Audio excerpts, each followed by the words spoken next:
May of 2017, I had a chance to join a white men's caucus. And I'd never been in a group of white men before who were all just talking about diversity, right? So it kind of came to a head on day two. I was watching a conversation between a white man and a man of color. And in the interaction, the man of color was asking and indeed inviting the white man to recognize and step into his identity as a white man, to maybe see that and how that lens could shape his experience of the world and the way he saw the world.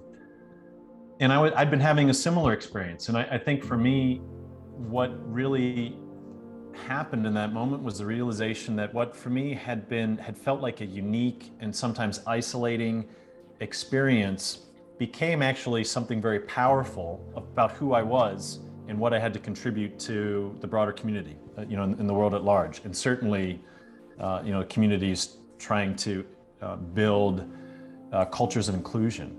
It was sort of like, oh, you know what? My identity is not something to kind of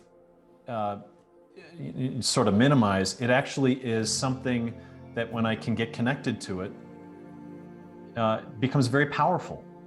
And not only does it allow me to connect with myself, to feel and realize my own humanity, but to connect with other white men and then to connect with broader communities as a whole and see ourselves as part of a broader community together. Each having different experiences, each having unique experiences. And this is part of my unique experience. I don't think for anyone these things define us, but they are part. And for me, it had been something that I'd been uncomfortable to kind of examine. So the caucus really brought that to the front for me and shifted me from, maybe kind of avoiding it to examining it, actually seeing the power and beauty of it, and now bringing it to the table to connect better with myself first, and then with the other men in the room, and then with every community I've walked in since.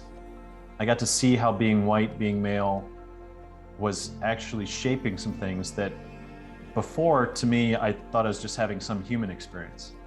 And I think what the caucus did was help give me language and confidence and a greater self-awareness so that I could explore that, right? And it was, I no longer felt like I was walking around on eggshells. I told you, it felt for me like I was coming home.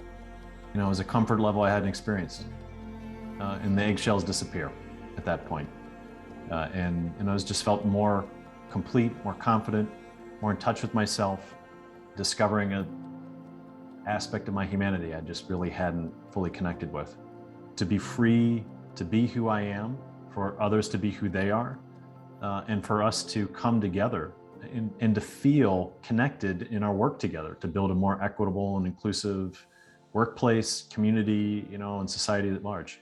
It was just a powerful sense, powerful freedom.